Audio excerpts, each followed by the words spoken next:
Pakistan, Saudi Arabia और तुर्की, तीन countries ने एक ऐसा डिफेंस पैक्ट साइन किया है जिससे इंडिया को भी अपनी स्ट्रेटेजिक कैलकुलेशंस दोबारा देखनी पड़ सकती हैं। पैक्ट का नाम है मक्का जॉइंट डिफेंस एग्रीमेंट। लेकिन सबसे इंटरेस्टिंग बात, जब डॉक्टर एस जयशंकर से पूछा गया कि क्या इंडिया इस पैक्ट से वरीड है, तो उनका जवाब काफ़ी डिफरेंट था।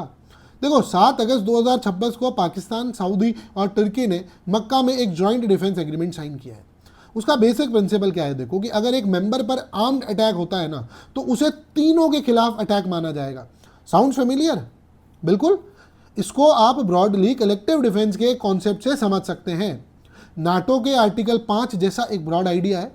लेकिन डिफरेंस ये है कि मक्का पैक्ट के प्रैक्टिकल मिलिट्री कमिटमेंट्स अभी नेटो के जैसे डिटेल्ड और इंस्टीट्यूशनलाइज्ड नहीं है, और ये पैक्ट ऑफिशियली किसी स्पेसिफिक कंट्री के अगेंस्ट डिक्लेयर नहीं है।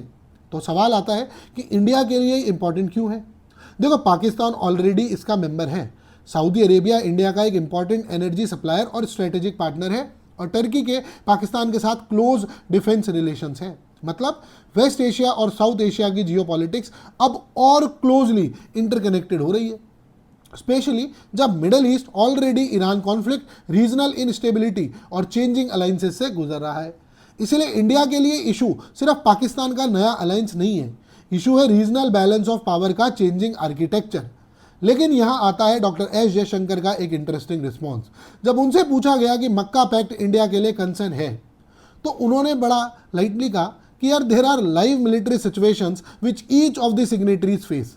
What has the Mecca pact done in response to that? मतलब एस जयशंकर की अप्रोच ये है कि पैक्ट अनाउंस कर देना और actually effective security mechanism establish कर देना, ये दोनों अलग अलग चीज़ें हैं। लेकिन इसका मतलब ये भी नहीं है कि इंडिया इसे इग्नोर कर रहा है।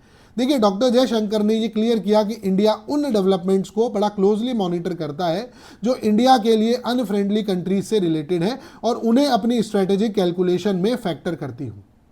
तो मक्का पैक्ट को सिर्फ पाकिस्तान, सऊदी, तुर्की अलायंस कहकर इग्नोर करना गलती होगी। ये एक changing West Asian security order का सिग्नल है। और इंडिया का रिस्पॉन्स? ना पैनिक, ना कॉम्प्लेसेंसी, बस एक word, strategic calculation. Because international politics में अलायंसेस परमानेंट नहीं होते हैं, इंटरेस्ट परमानेंट होते हैं। मैं हूं चर्चत और आप देख रहे हैं पॉलिटी प्रवाह।